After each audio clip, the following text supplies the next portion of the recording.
Good to see you in this rainy, snowy day. We are on page 366, but it's Exodus 13, verse 17, and the chapters were divided by the church, and the parashot, the parsha, the portion of the week, is divided by the rabbis. A lot of times they coincide, but sometimes they kind of put the line in a different place. So this is one of the cases that they put the line of the parsha, the portion of the week, separately. The rabbis divided the text to 54 weeks, because we have in the Jewish calendar, lunar calendar, sometimes we have a leap year to catch up with the solar, so we have more weeks. So it's not just 52; it's 54. So this is where they put the line in 17, because it's a new story. We last time finished with the exiting Egypt, but now we are going towards the desert. But there's a place that is between. We kind of ended last time with that space of the leap of faith. This is where God is most present when you take a leap of faith. So right now, they're in that jump between leaving Egypt, but not yet in the desert. This is exactly where geographically we are, but also spiritually. Okay, so, and have that term, we'll read this term coming up now, Bi HaCherut, the mouth of freedom. You know, if you've ever heard that terminology, the mouth of, or the opening of freedom. So it's the gate of freedom. And it's a very tricky place to be, because I can tell you from my own experience, sometimes God opens a gate for you, right? You pray for it for a long time, God opens it, and what do? You don't go through, right? So that is, God is patient, of course, but if you miss that turn in the highway, you have to go around. It doesn't mean that the next day you'll have that opening again. So I always call. Let me just add to that. A good way to remember that, I think, for us, even in our own spiritual lives, is that God does not demand success. God demands persistence. So if you missed a turn in the road, turn around, try it again. All right? He doesn't promise success, because for all we know, Jesus was no success until the resurrection. But in human eyes, he was not a success. But he was persistent at constantly preaching the kingdom of God. So again, if you look at the top of the page, if you have your Jewish Bible, it says parashah. So that's the Hebrew word there. Parashah means the section, the portion. Okay, so the monks gave us the chapter and verse. So we're at chapter 13, verse 17. But the Jews have a different way to divide up the text according to what they pray each week. So every week they're going to read a portion of the Torah, a parashah of the Torah, and there'll be 52 or 54 through the year. So we are entering. When a time of the year does this one come up, like on the calendar? This was last Shabbat. Oh, last Shabbat. So We read this last Shabbat, not yesterday, but the week before. So last week. So we're almost in sync with the reading in the synagogue. So, because we're approaching also Passover, April and spring. So that's the story basically of that. So we'll just start reading and talk about it. Beshalach. So Beshalach is when Pharaoh sent, when he sent out the people. That was after the plague of the firstborn. That's what we finished last time. So it happened when Pharaoh sent out the people that God did not lead them by the way of the land of the Philistine, because it was near. For God said, perhaps the people will reconsider when they see the war, and they will return to Egypt. So God circumvented their way. They didn't want to go through the land of the Philistine because they came out of slavery. They're not trained in war.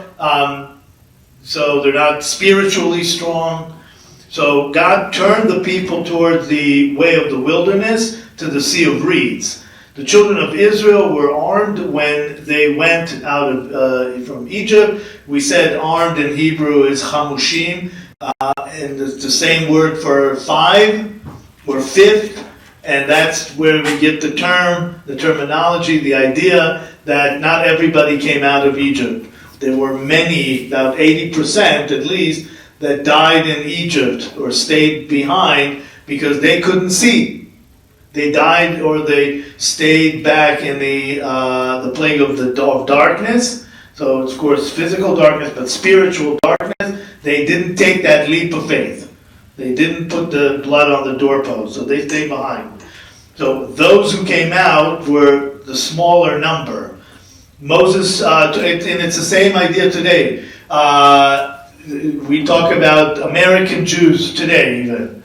I'm not saying that the anti-Semitism in Israel, in America now, makes people want to leave the United States. But some people have made aliyah, they've immigrated to Israel. But now that there's a state of Israel, and Jews can, if they want, tomorrow, they can, and the state of Israel will help them, and pay for their trip even, and then help them get a job in Israel, and get situated. How many American Jews would do that today? Right? Small percentage. So when we say that God opens the gate of freedom, and we'll get to it, it doesn't always necessarily that people will go through it. And that really is the challenge. That this is the core of our story today. So it has the children of Israel were armed when they went up from Egypt. Moses took the bones of Joseph with him. For he had firmly adjourned the children of Israel, saying, God will surely remember you, and you shall bring up my bones from here with you. So the story is that, behind the story here, the Midrash tells us that the Egyptians knew that the bones of Joseph, as Joseph himself, was a blessing for Egypt, right? He saved Egypt from a famine. And he made it the wealthiest country in the world. So what they did is, after they mummified him, they hid his bones down in the river, so nobody could actually extract them. So he could stay in Egypt almost as an emblem, of good luck. So hold on. Yeah. This is where, again, we're going to get the idea too of relics. These are sacred bones, a sacred person, a holy person. And so they are to be revered. And so not just left. So Joseph himself said, take me back home. And another little piece of one of the story that Gadi is working on with the documentary is that even the Yemenite Jews throughout the centuries, if they had means, they would send their bones back to Israel. Even though they lived their life in Yemen, they would want their bones to rest in Israel. And so this idea of bones, again, we picked it up. These are holy bones, holy stuff. And I think there was a couple of miracles where people touched the bones of Elijah or whatever, and miracles happen. So we inherited that idea that this is a holy person, and their remains still somehow hold holiness. Yeah, so they journeyed from Sukkot and encamped in Etam. Sukkot was the first place that they came out of Egypt.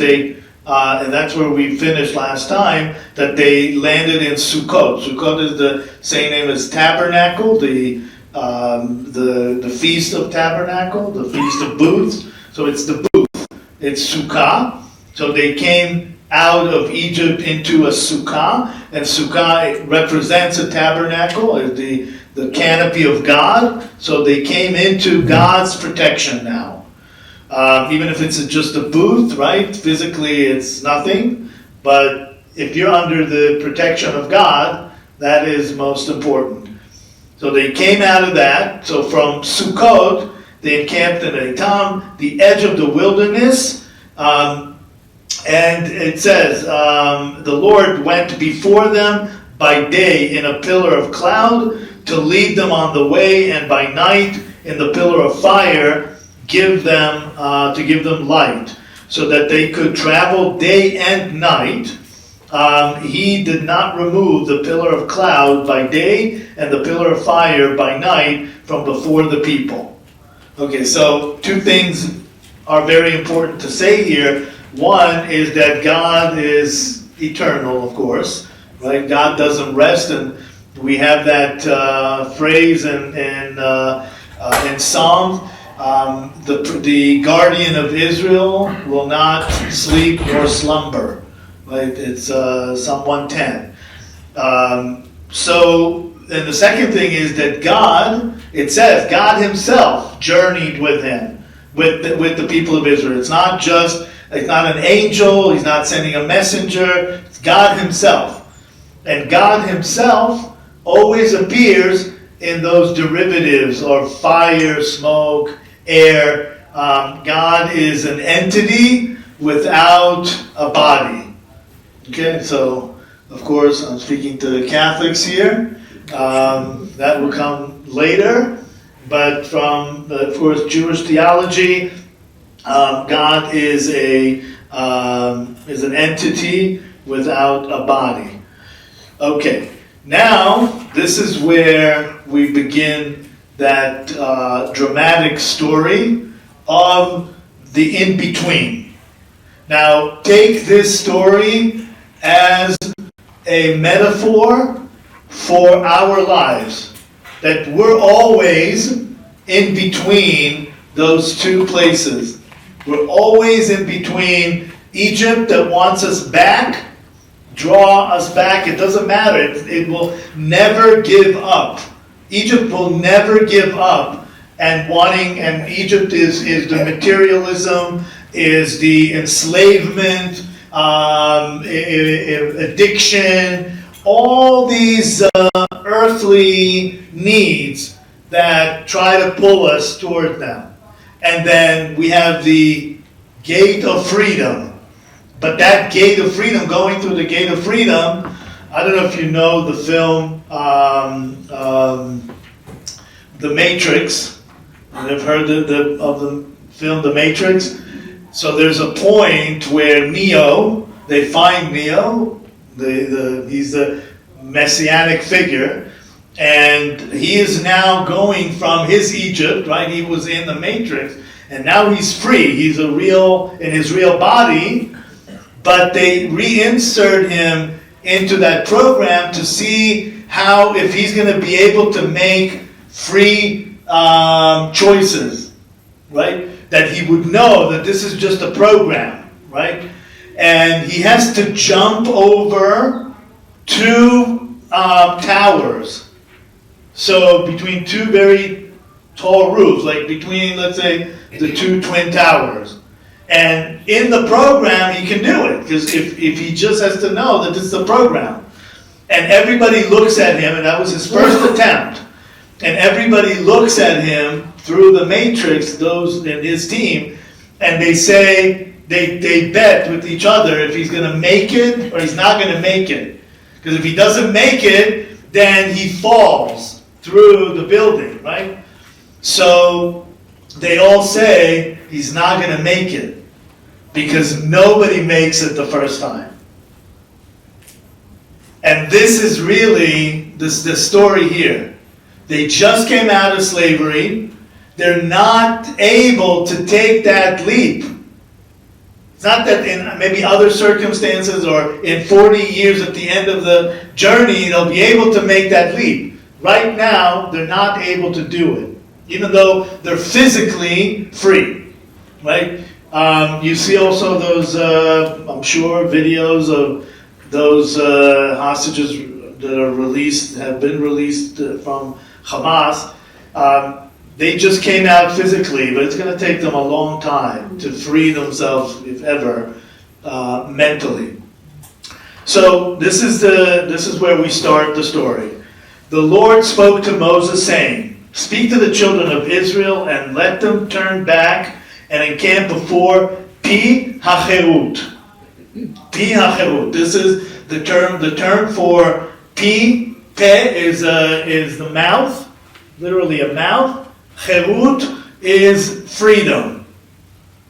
So the mouth of freedom. So, and where is the mouth of freedom? It's not just that we have the mouth of freedom. The mouth of freedom or freedom is always in relation to enslavement. Where is the Pi HaCherut? Between Migdol and the sea. Before, this is the important part, before Baal Tzafon. Okay, so Baal Tzafon, Baal, you know the Baal, that was a big idol-worshipping idol, right? So he's considered the kind of if we say about God, he's the King of Kings of Kings. There's an expression in Hebrew, Melech Malchei HaMelachim. He is above all powers. So Baal Tzafon is above all the idols. So we have a place that you can slide into idolatry or go to freedom. The idolatry is known. They know what the idolatry came from idolatry for 400 years now. They know what it means. It means that you are enslaved, but you get your meal from your master. They tell you what to do. You're not a free person, so in a sense, it's easy that way, but really it's not real life. And America, as Israel, is founded to be the land of the free, right? So without give me freedom or give me death. So this is where they are. It says, "You shall encamp opposite it by the sea," meaning opposite the idol. "Pharaoh will say to the children of Israel, they are imprisoned in the land. The wilderness has locked them in. I shall strengthen the heart of Pharaoh, and he will pursue them, and I will be glorified through Pharaoh and his entire army, and Egypt will know that I am the Lord." And so they did. So it's a baffling question that has been asked for many centuries now. What else? What else? We just came out of the 10 plagues. Egypt had the ultimate strike of losing their firstborn. What else is there to do, right? But that's the thing.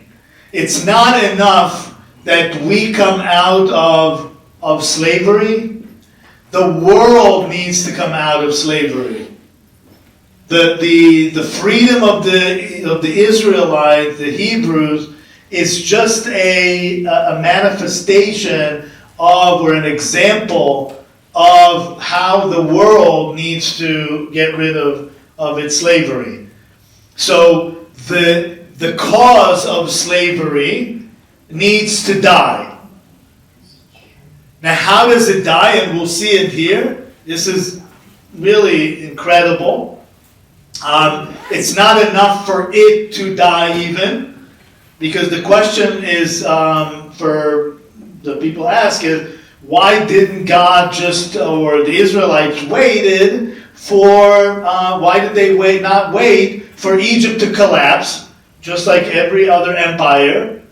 It'll come down, and then you can leave. But that's not enough. Because if you leave, if Egypt falls, you will never be free. You have to have the act of coming out of slavery, right? That's the real point here. So, what we'll see here is that in order for the enslavement to die, we have to first face it. We can't just run away from it. And this is why this is staged here.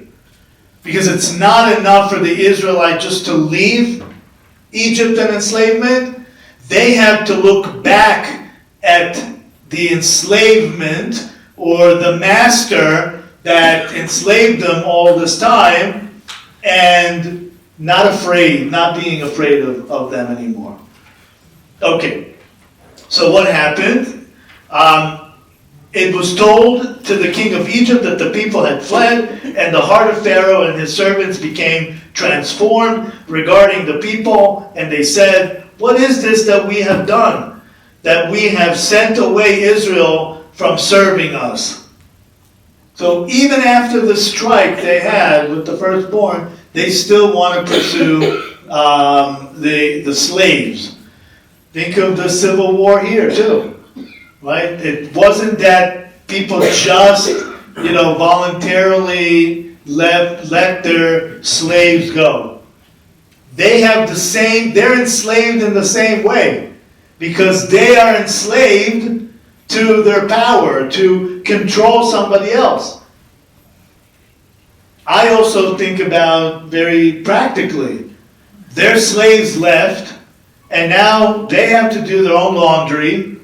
They have to, fix their car. They have to do all these things that they actually don't know how to do.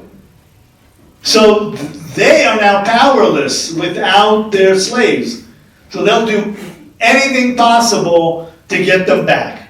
And it's their enslavement as well. Yeah, I was going to ask that. So is it like they became slaves to Pharaoh in essence?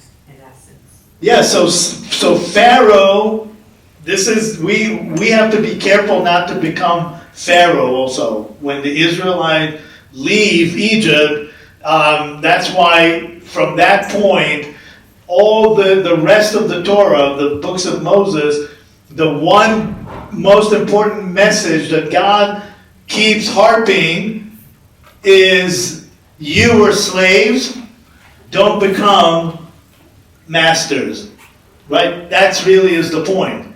That was the exercise of slavery, so we will taste slavery, so we will never want to enslave anybody else. That really is the bottom line, right? We flip the Egyptian pyramid. Instead of taking advantage of the weak, we now are we're commanded to strengthen them. Now just the image that we have, remember when we were looking at Pharaoh, and we kept seeing that God hardened his heart. Hardened his heart. Well, basically, in terms of what that means today, right, is what I would define as the word corruption. Because a corrupt person, basically someone whose heart is hardened. A corrupt person has no need for redemption. They have done nothing wrong. Okay. So that is this idea of what it's not as though God purposely hardened his heart. What he's saying is that sooner or later Pharaoh thought of himself as a god. And I'm more powerful than your God. So the hell with you. I'm just going to stand where I am. And the hardness of heart, when you think about it, that's what I would define today as someone who is corrupt. All right? No, someone who, there's a difference between being corrupt and being understanding that you are a sinner. Because the sinner will realize that he or she needs redemption and forgiveness and tshuva. All right? If you are corrupt, if your heart is hardened, no redemption because you don't need it.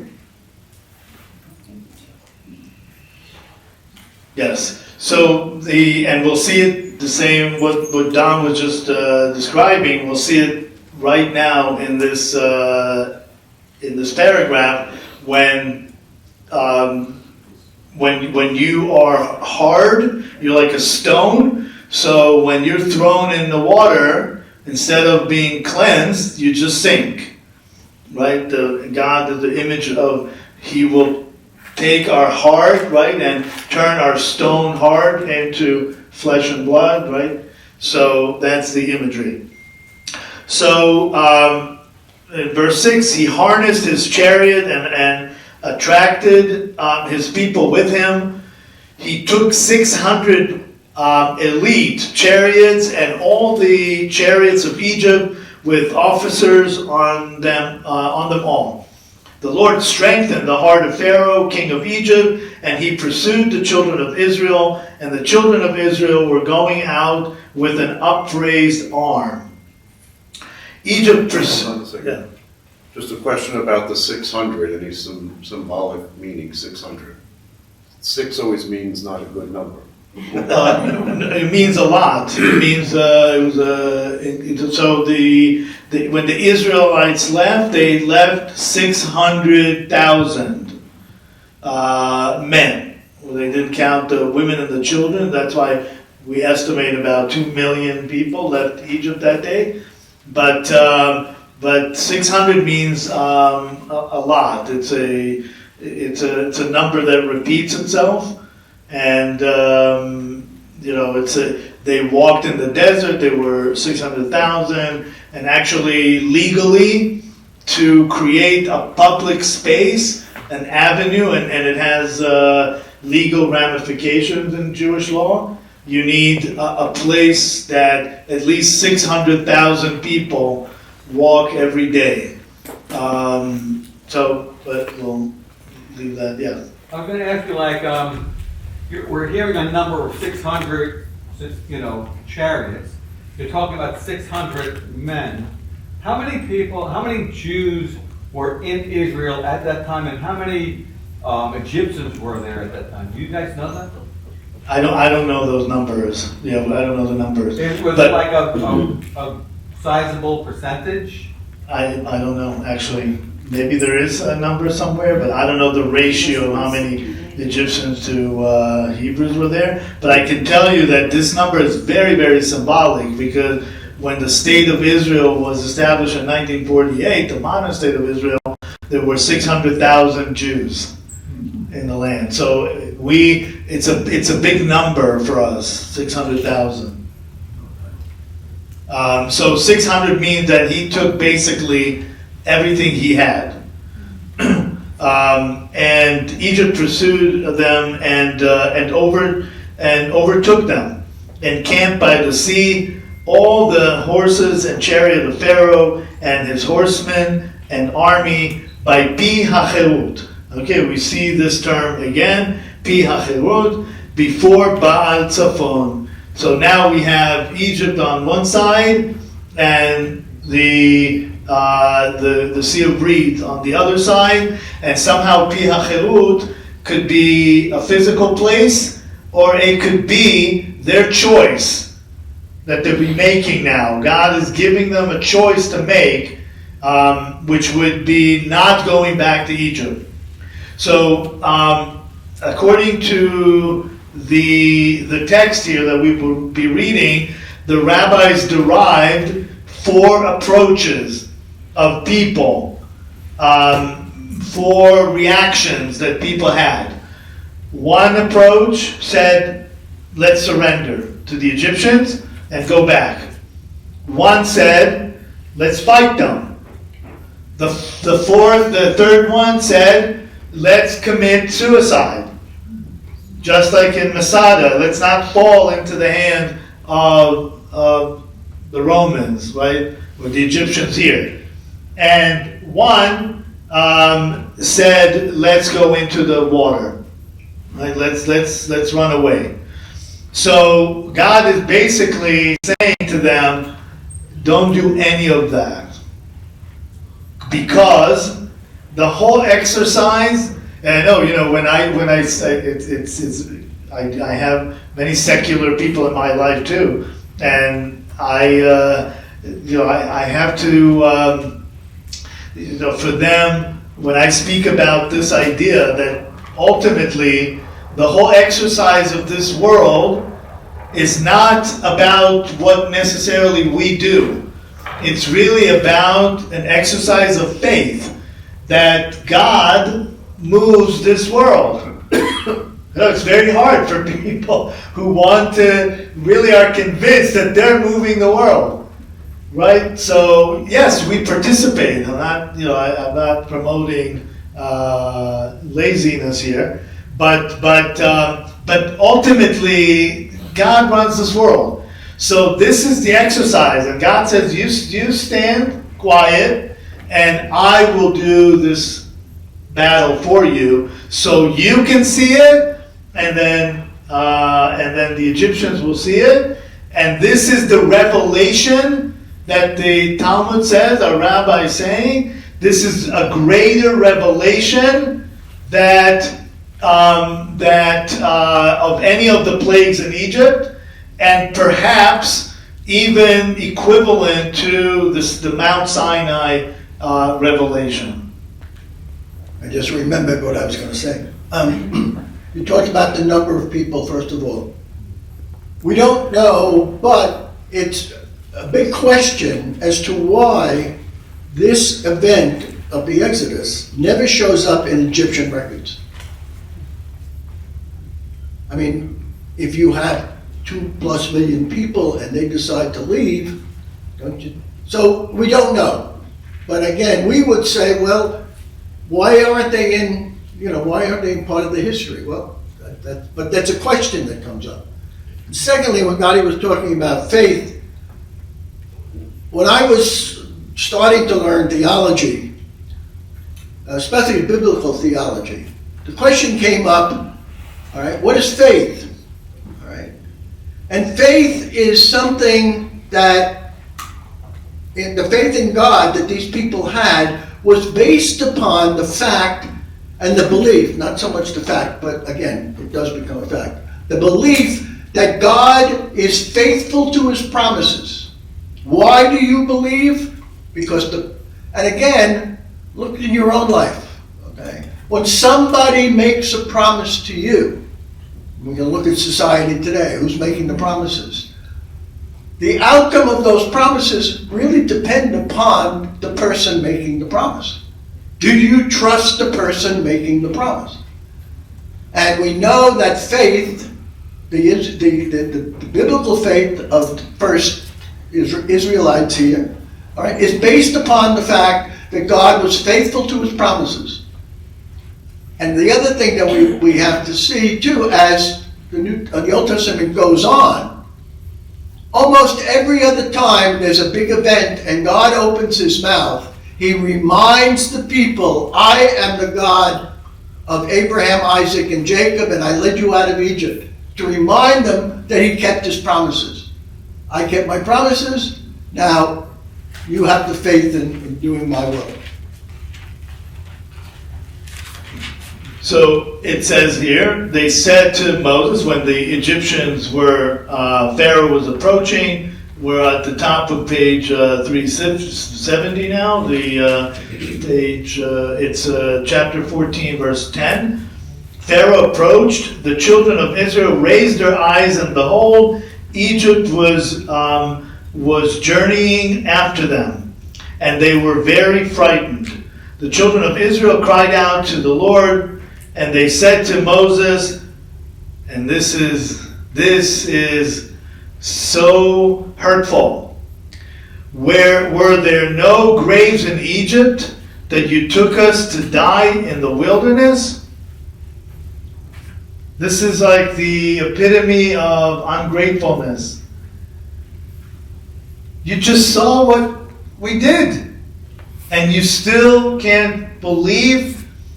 And the reason is that their head is still, as slaves, is face down.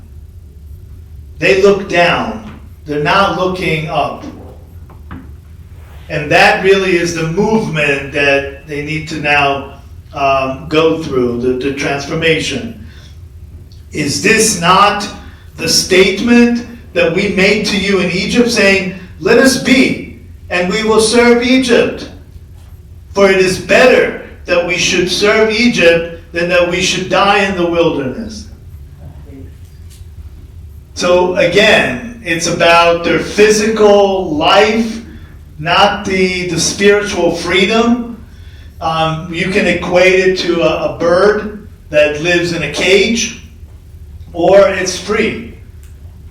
And birds are the symbol of freedom. So yes, in the cage, they have no risks that way. And they get their food every day, but they're just missing the one purpose of their lives, is to fly free. That they were made for that.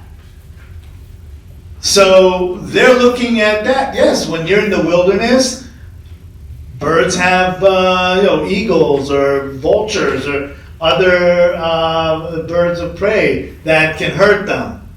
Or prisoners that are left freedom from prison. Yeah, or prisoners that are let out of prison, and they still can't embrace their freedom. So Moses says to the people, do not fear. Stand fast and see the salvation of the Lord that he will perform for you today. For as you have seen Egypt today, you shall not see them ever again. Okay, this is the key. When we were talking about seeing your oppressor, facing your oppressor, because if they had just run away now, they would never be able to let Egypt out of them. They leave Egypt, but Egypt never leaves them. So it says, you should look at them. You will see them drowning in the Sea of Reeds. You'll see their vulnerability, that this whole time you were slaves to slaves. And this is the terminology that we use in biblical and in Jewish conversation, that we are not allowed to be slaves of slaves. That's why we go directly to God. We are only permitted to be slaves to God and encouraged to be slaves to God, but never to a human being, because every human being is a slave. So you now will see them, and you will never see them again as you see them today. So there are two ways to look at it. Physically, you will not return to Egypt ever. You will never go back to Egypt, physically or in any other ways. But the other way to look at it is you will see Egypt, and you will never look at your oppressors the same way anymore. Okay? I got it. Yes, Jim. It's interesting. I was just reading St. Louis de Montfort, and he's talking about the freedom, and what you're talking about is absence of slavery, but that when we basically put our faith in humanity or mankind, that we will basically be always lied to. And what you're saying is that God doesn't lie. He's always truthful. Yeah. So that's that next step. Never put your faith in a human being, and it's in Psalms too, because people die, right? People have weaknesses, and how many people have you seen that you thought, they'll never, look at what happened in Syria, right? I mean, this regime has been there for at least 40 or 50 years, and enslaving the people, and in one day they fall. So, yes, don't ever put your trust fully, cooperate, of course, you have to work with people, and people are partners, but don't put your faith in that. I think, there's a phrase in here that I think we should focus on, not too long, but just to come to mind. Verse 13 says, "Do not fear." Now, how often do we hear in the Gospels Jesus saying that to his disciples? Do not be afraid. And that is a constant message of God. If you are a faithful person, then you got to attune your ear to the fact that Jesus and Moses are constantly saying, don't be afraid. All right? Yeah, Dominic? Getting back to the point that you made earlier about freedom and it has to be, it's so interesting that it's a collective freedom, that everyone's there to see it, so that they can't have doubt later if it's done individually. You know, it makes your faith so much stronger when it's done collectively. Yeah, absolutely. And it's just amazing how many times you see that he's saying, look at evil right in the face. Right, exactly. Don't turn from it or anything. Yeah, don't be afraid. That's what Dominic is saying. Look at it in your face. And it's a communal experience. And that's why the revelation in Mount Sinai, when we get to it, is communal as well, to validate. So, yes, look at your pain. Just like in every, any transformation from, mental or spiritual hurt, you have to look at the pain. It's hurtful, but it's not dangerous. That's always the distinction that people make. It's hurtful, yes, it hurts to look at your pain, but it's not dangerous. Not going to kill you. What's going to kill you is if you don't look at it. And that's what it says here. You have to look at your Egypt and your enslavement in the face, and you will never see that the same way. And then it says, the Lord shall make war for you, and you shall remain silent. The Lord said to Moses, why do you cry out to me? Speak to the children of Israel and let them journey forth. And you lift up your staff and stretch out your arm over the sea and split it. And the children of Israel shall come into the midst of the sea on dry land. And I, behold, I shall strengthen the heart of Egypt, and they will come after them, and I will be glorified through Pharaoh, through his entire army, through his chariots and through his horsemen. Okay, so we're on page 373. We're chapter 14, verse 18. Egypt will know that I am the Lord when I am glorified through Pharaoh, his chariot, and his horsemen. The angel of God, who had been going in front of the camp of Israel, moved and went behind them, and the pillar of cloud moved from in front of them and went behind them. Okay, so God protects them. There's an imagery that the rabbis use very beautifully, that if you are a parent, and of course the relationship we have with God is a parent-child, if, let's say, you as a parent, you see danger coming to you when you walk with your child from one side, right? You will protect the child. You will stand between the danger and the child, right? But what happens if danger comes from both sides? What will you do? At that point, the parents lift up the child into their arms. So this is the image here. God lifts the Israelites into his arms and protect them from both sides. And then it came between the camp of Egypt and the camp of Israel, and there were cloud and darkness while it illuminated the night, and one did not draw near the other all night. Okay, so it made a distinction. Moses stretched out his hand over the sea, and the Lord moved the sea with a strong east wind all the night, and he turned the sea to damp land, and the waters split. The children of Israel came within the sea on dry land, and the water was a wall for them, and their right and on their left. Okay, now all the scientists are going to come in here and say, well, it was there was an ebb and flow here, and there was just it was a phenomenon. It was a natural phenomenon, and it was just. I'm even willing to go that far. Everybody is even because this is a conversation, of course, right? People have. I personally don't hold my faith according to archaeology, but they found archaeological finding in that area with chariots. I'm going to let Father Roy talk archaeology. That's his department. But even if you go that far to say it was a natural phenomenon, there was still a miracle here. Why did it happen at that moment? When exactly they needed it right there. So either way, you can't, doubtful people can't win here.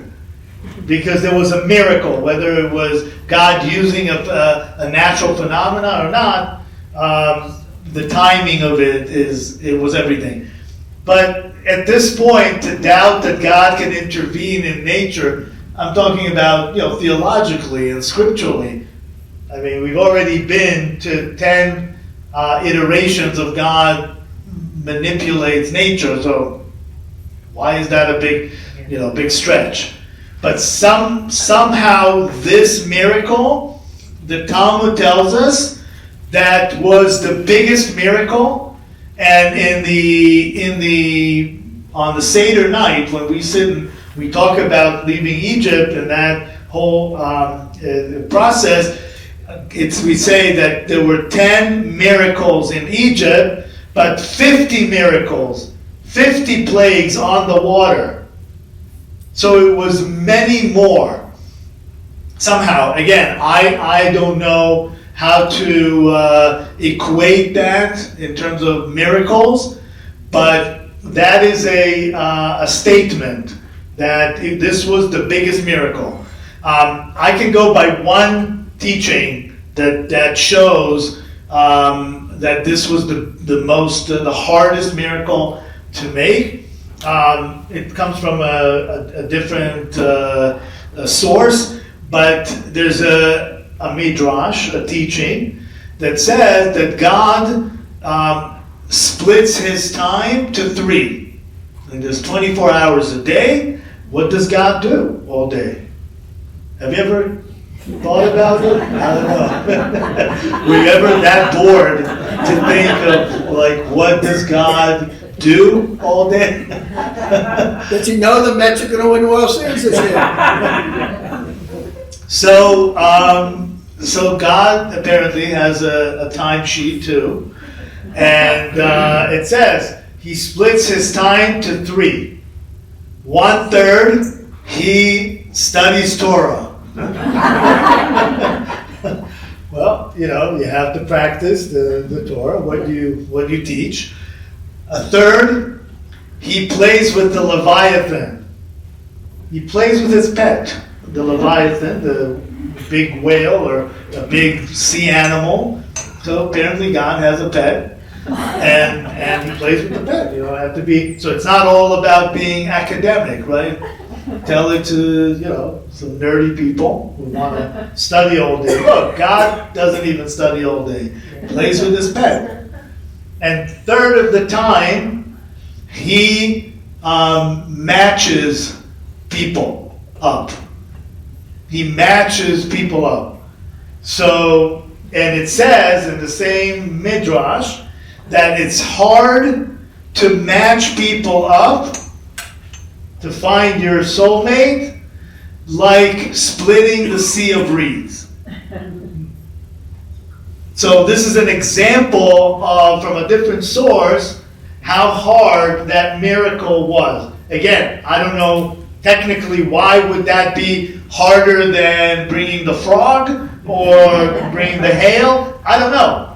But somehow the scripture agrees that this was the hardest miracle to perform. Sorry, ladies, he had no time for his wife. Right. And that's partially a joke, because as we go through the history, there were people who believed God did have a wife. So, poor woman neglected right from the start. It says the assembly of Israel is his wife. Oh, really? Yeah. Well, He married us in Sinai. What That a was the delusion. marriage. What a delusion. Yeah. He's not single anymore. and Jesus marries the church at the Boy, did they have Shechem, fun. at Shechem, at the woman at the well that represents, Anyway, well, two things. First, Gadi mentioned that if you look up, if you do search, YouTube has a lot of different things on Jebel Musa. So Jebel, Jebel means mount in Arabic, and Musa, M-U-S-A or S-S-A, Jebel Musa. And you can look and see some of these videos that are coming out the last 40 years about some of the archaeology that takes the Bible quite seriously and in the details of how the Exodus happened. And so they have all kinds of ways, all kinds of stuff. Jebel Musa is very interesting when you see pictures of it. It's all brown mountains, all brown. But there's one mountain, and it's not even the biggest one, it's just one, and it's burned at the top. It's absolutely black. The whole top of it is black. So folks climbed up there, hit it, like, what's going on? Is it all black? Is it deep? No, it's only about, a quarter of an inch black. So, some kind of fire did happen at the top of this mountain, and you can just see all this stuff. It's amazing. So, it is under wraps still in Saudi Arabia. It is in Saudi Arabia today, and the Saudis don't want to open up this area for whatever reason. Other people are saying, these biblical folks are saying, well, you have the biggest pilgrimage site in the world. If you would open this up and let's investigate, let regular archaeologists get up there and start looking and see what's there. So they're at the bottom of the mountain are 12 pillars on the altar and all kinds of stuff. And it's amazing. You can all, check it out, see what you think. But then they found the wheels. Yeah, and then there's a place, there is kind of almost like a land bridge that is across the Red Sea, and it is kind of a point where the Red Sea is deep, 1,000 feet deep or something, but this one area, it does kind of have a ridge and a natural land ridge, so maybe it's about 200 feet or 100 feet there. So fascinating. And that there they found, there's no coral reef anywhere. It's all just sand. But coral has developed on some of these spots that look like chariot wheels. That's what they look like. You see the picture. I don't know. Could you try and spell that one more time? Jebel, J-E-B-E-L, Musa, J-E-B-E-L. Musa, M-U-S-A. Jebel Musa. So it means the Mount of Moses. And it is interesting that the locals there call it that. They've always called it, these are Muslim folks who call it the Mount of Moses. So that's one thing. The other thing, okay, when we were doing Project Genesis way back years ago, Gadi made the reference, he didn't bring it up yet, but it was really beautiful, it was fascinating. When they started going into the sea, the water didn't immediately part, they never got wet. They got wet, but they had to keep going and going and going, and then right at the nose, and the sea began to part. Beautiful image of like, whoa, how the test of faith, keep walking, and I'm about to drown. And all of a sudden, there it goes. Yeah, this is why. It's a midrash. It's a midrash. Yeah, that one of the people the leaders of Israel started walking into the water, and when it got up to here, the water split. So, and actually that's why in Israel, when you want to say, because it's interesting, in America you say, I'm up to here with you, right? But we say, I'm up to here. It's very interesting. And yeah, so these are cultural ideas that come from the text.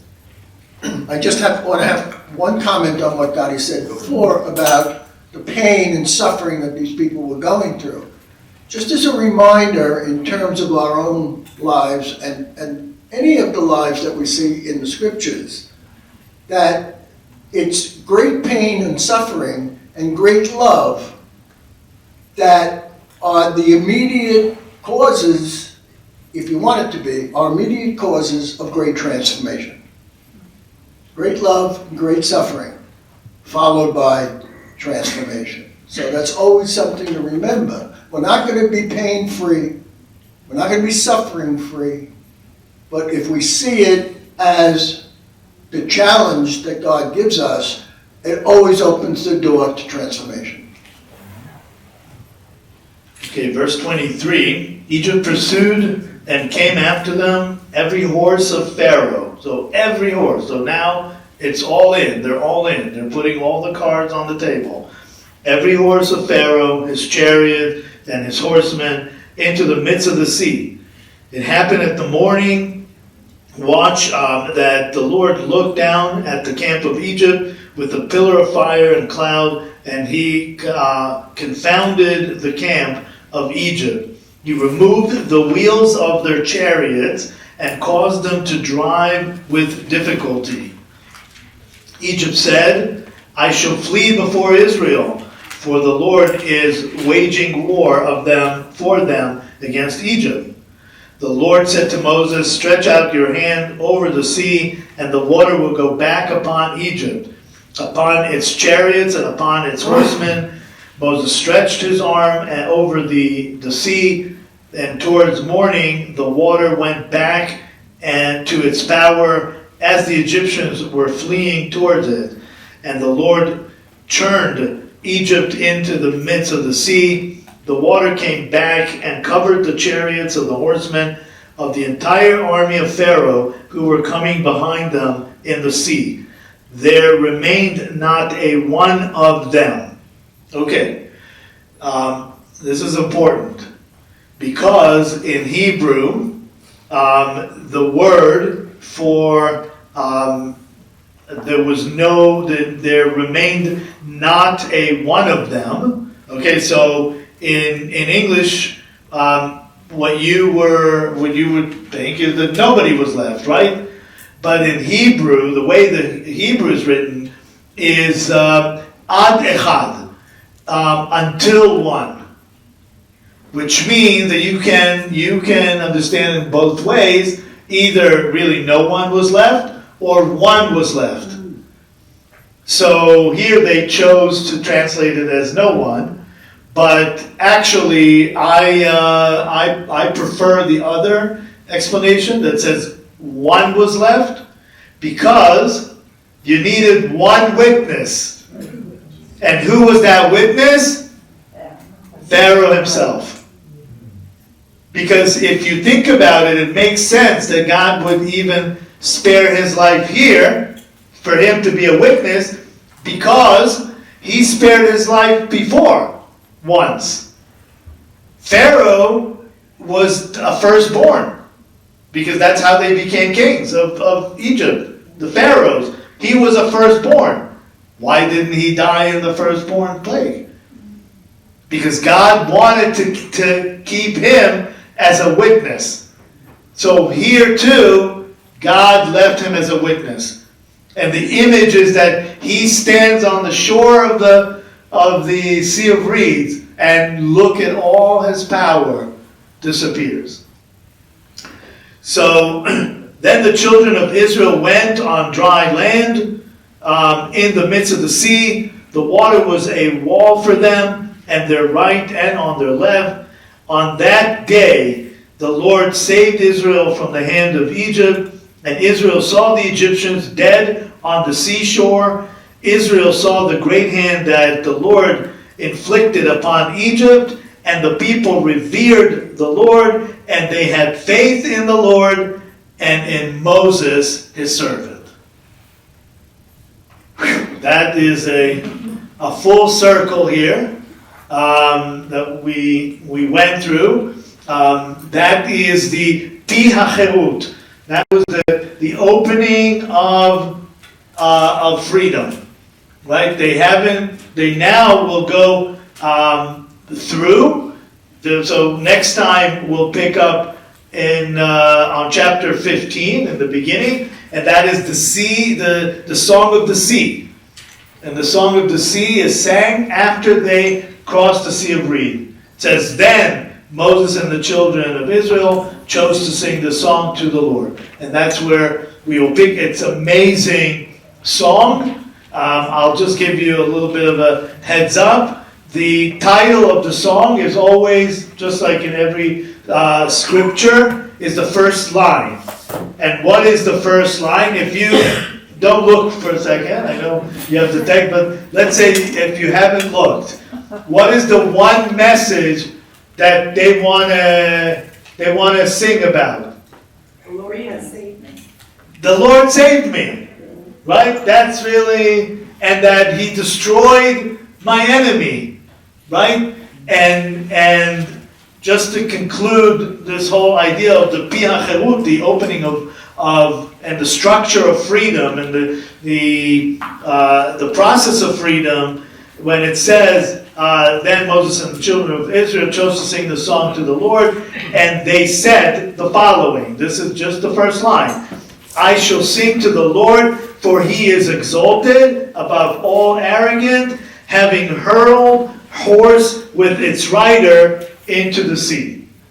Okay? Why is this important? Why is this the title to any redemption? This is the first song in Scripture.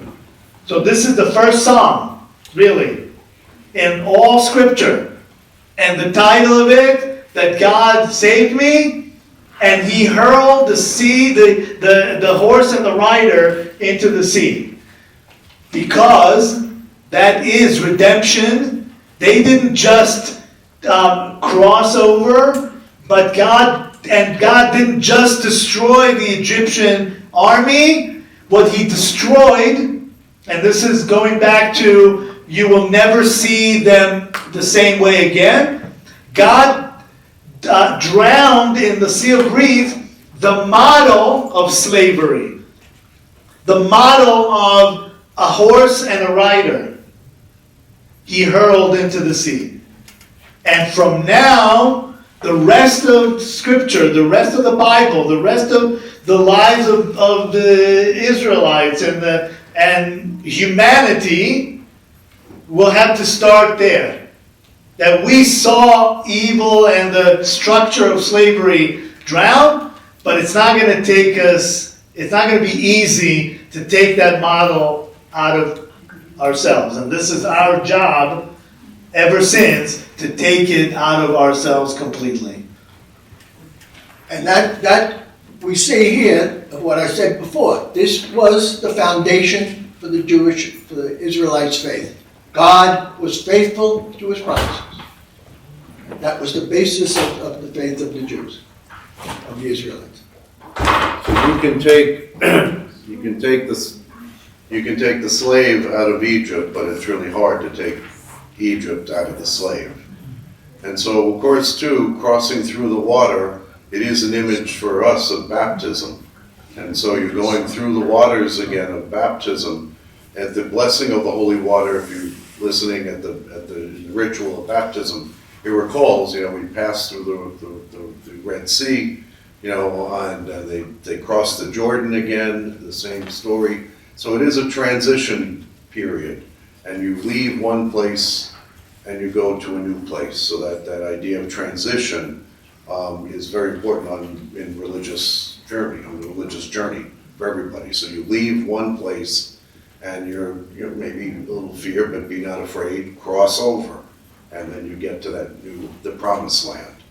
So you can see that metaphor there. And almost every time you see the number 40, all right, you have a symbol of a period of transition. Think of the numbers 40 in Jesus' life, 40 days from, and so on and so forth. Every time you see the number 40, think of transition. And in the words of Yogi Berra, when you get to a fork in the road, Take it. take it.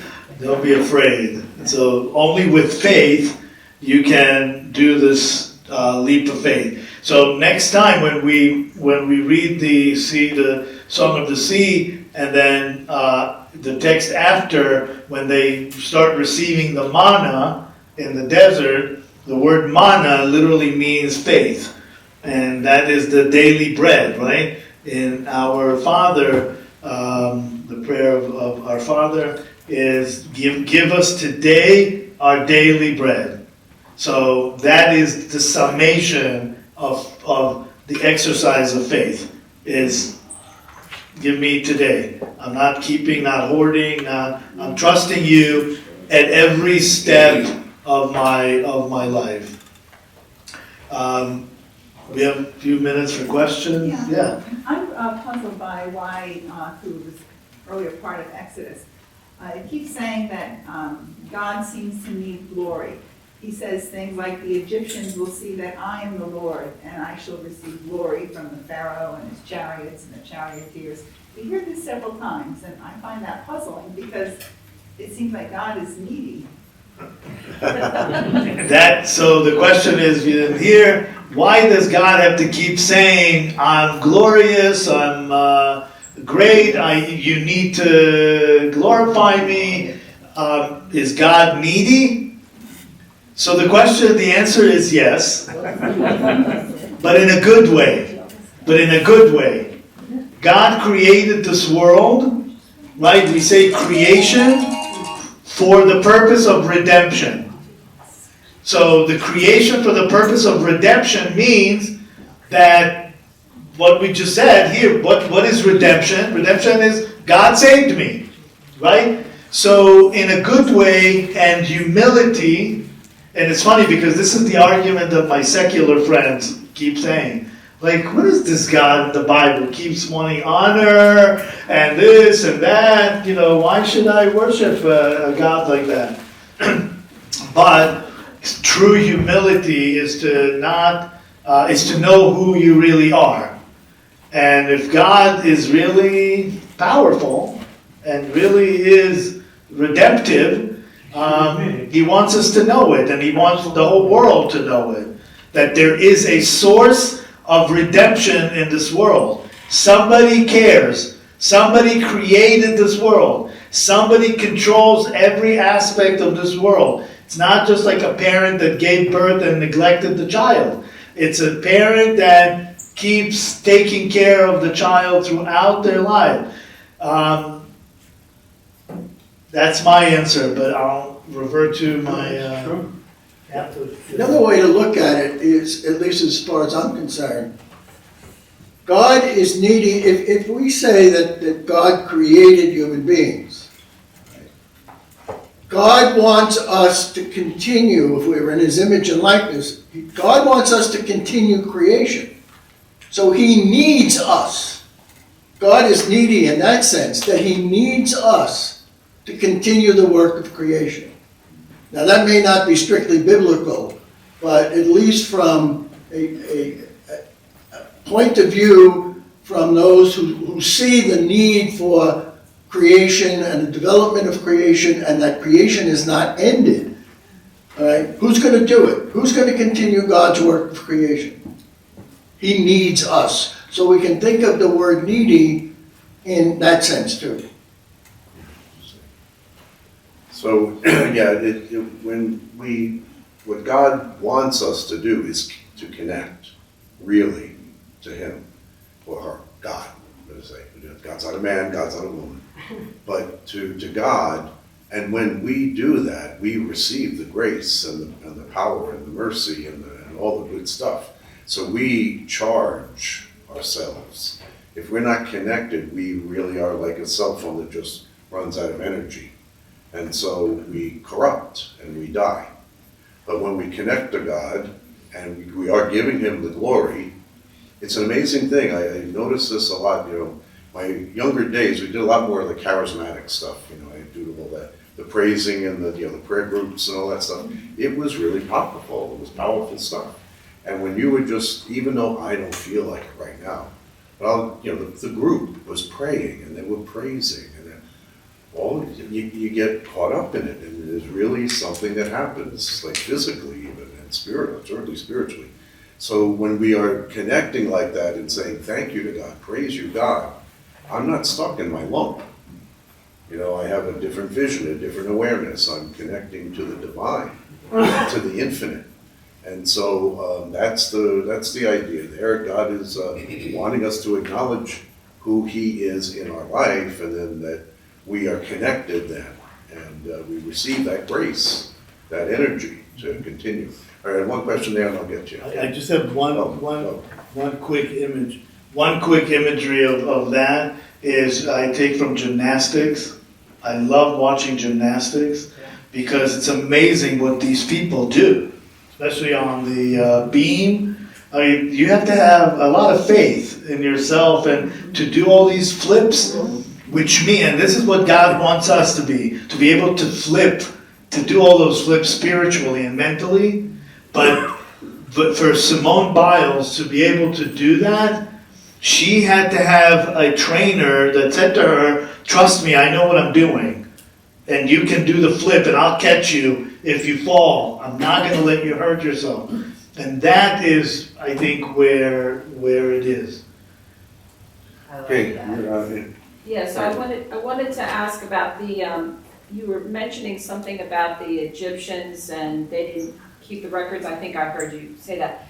What do you say to people that they talk about the Old Testament, and I'm thinking about this miracle in particular, that, it's metaphors. It's not a scientific fact. The Bible isn't, full of scientific stories. It's more like metaphorical. So I was thinking about okay, the metaphor, God saving them in the water, and redemption. But then you said something about archaeological finds, and do the Egyptians, I mean, they have, all these archaeological artifacts, do they, on their side, do they have any proof that this miracle happened on the Egyptian side? Well, certainly this is not a good story for the Egyptians. Right. And they're not going to record it, maybe. I would say give it that answer. And there is one guy along the way, one of the pharaohs, who does begin to believe in the one God. It's an interesting timeline if you shift it a little bit from what people are looking at. That for a time, Egypt was monotheistic, it seemed, for a little while. So is that the time? Now, are they going to say, "Oh, yeah, we let the slaves go and we died and it was I want to record that"? What pharaoh was going to want that story in his name? I got clobbered, and so maybe that's the answer. But Mary, I was going to get hit with this first. I'm going back to God being needy. I think it's more than him being needy. Since we're human, and he's divine, obviously, he knows that we are monkey minds, and we can just slip and forget or slack off so easily. And by him keeping himself in our face, keeping himself known in whatever measures he wants to take, he's keeping us from slipping and losing. Yeah, so there's ultimate, we continue on this process. There's never an end to it until our last breath in this world. So we continue to have those opportunities, and humanity has those opportunities, and God doesn't give up on us. So always be not afraid. So, Mary. I was just going to say, too, getting back to that, why does God need us? It makes me reflect that, we're in a relationship with God. And those are one of the aspects that each side has for the other side. You know, we need God, God needs us, and in Christian terms, like, you know, Mother Teresa's group took as their motto that I thirst when Jesus was on the cross. You know, it was a physical need that he had, but really the I thirst is that he thirsts for our love. So God still wants us to, he needs to receive our love. It's a reciprocal relationship. Otherwise it would just be, you know, one-sided, but he's showing us, no, it's this back and forth, which really mirrors. Yeah, it's a relationship with the Right. people of Israel, the people of the church. Again, as Don started us off to hearing that idea that it's a covenant with the people and individual, is both, but he wants that covenant and he wants that relationship, so that he gets it grow. So we are the only creature in the world that have the freedom of choice. When God created us in His image, He didn't create the angel in His image, or didn't create the animals in His image. He only created the human beings in His image. So that image is the freedom. So He wants to have a relationship. You can only have a relationship with somebody who has freedom, because if not, we would just be an extension of God, right? Like the angels or the animals. It's not. So there's really no relationship there. So it's complicated because we have also our freedom of choice. So we have complicated relationship. So, but that's what God needs. The need of God is to have a relationship. And we can only have a relationship with somebody who has freedom of choice. That's why freedom is not just for us to be a bird out of a cage. It's to have the relationship with God. Like we said, this is the book of Exodus divided to exactly two parts. Leaving Egypt and building the house of God. Meaning leaving Egypt for the purpose of having relationship with God. And that's the ultimate redemption, the ultimate beauty in our fulfillment and in our life and God's creation. So there's reciprocal relationship here. And as long as, and I speak for Christians here, as long as we believe that God, the essence of God is Trinity, then the essence of God is relationship. God is eternal dance. Three-way dance. Never stops. God is a verb, not a noun. Okay? And therefore, if that is the essence of God, then who are we not to live our lives out in relationship? Everything is relationship, including morality. Everything has to deal with I, thou. And as soon as we objectify the id, we're in trouble. That's sin. If the other becomes a thing, all right, instead of a person that you can communicate with, we're on the verge or in the midst of sin. I was going to just say, to bring that a little bit further forward, you're saying that then relationship is the ultimate part that connects us, obviously. But the thing is that God is actually saying, I am the true relationship. That the others are lies. And actually, if we want to like maybe go back a little bit further, all of what we're saying is true. It's just a layer of the story, or a layer of what we're trying to understand. But it goes back to like, who gave Pharaoh the power? Well, we say that, well, God allows it to happen, but there is another power, the power of evil or darkness, that would rather have us in slavery, so that we be not available for that freedom with God. Well, the interesting thing is that we constantly come up with this idea, why didn't God interfere and, in the midst of this X, Y, and Z? Right. And it just proves to me more and more how respectful God is of His own creation. How respectful God is of the freedom that He has given us. That He will not interfere when it comes to our freedom. Even when He knows we're going to do bad things. Because We're going to suffer. The bad thing is still a subjective thought. But it's gonna be where we're gonna suffer the consequences that he doesn't want us. Well, as I said before, that suffering, if it's done in relationship, is gonna lead to transformation.